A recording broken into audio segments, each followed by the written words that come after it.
using our last example of how to draw a Voronoi diagram using 4 points, now what we're going to do is we're going to add another point, okay? So here I'm going to go to points and I'm going to pick a random point and I'm going to plot it here, okay? So maybe a little bit here, I don't know, okay? So now what I'm going to do is, again, I'm going to draw a triangle, so I'm going to be able to organize myself, to understand what I'm doing and to focus on what I have to, okay? So again, what I have to do is to find the perpendicular bisectors for each of the 2 points, okay? So I'm going to find the perpendicular bisector for EP and the perpendicular bisector for BF, and guess what? The perpendicular bisector between EF is going to be this same line, right? Because we already have been found it. Okay, very good.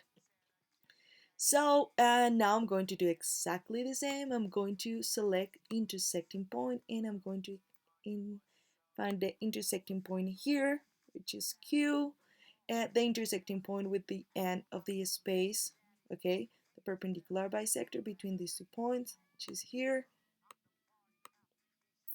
And now the perpendicular bisector between these 2 points, the end with the space is going to be here, right?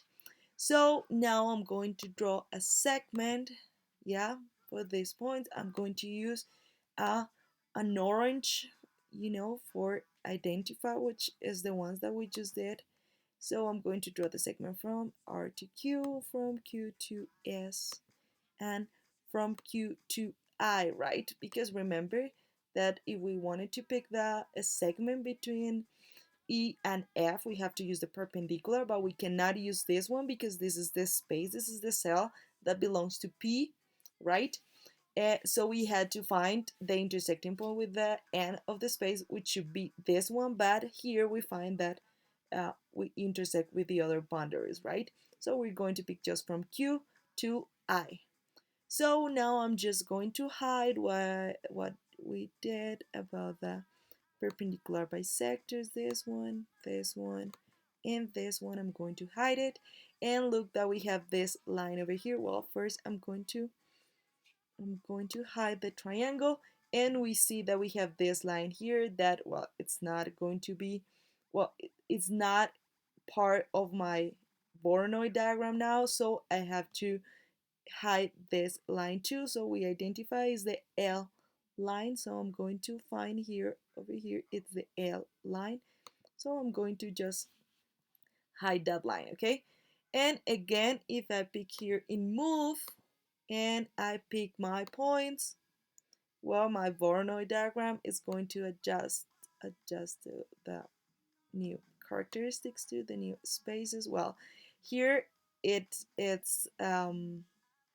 not longer the line, because if we see here, this point is not longer more part of this line, so that's why it's going to disappear, okay? So just in this case, I'm going to be careful to not move it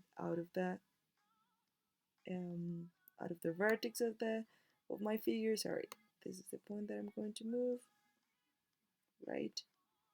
So this is it. So this is how we do it.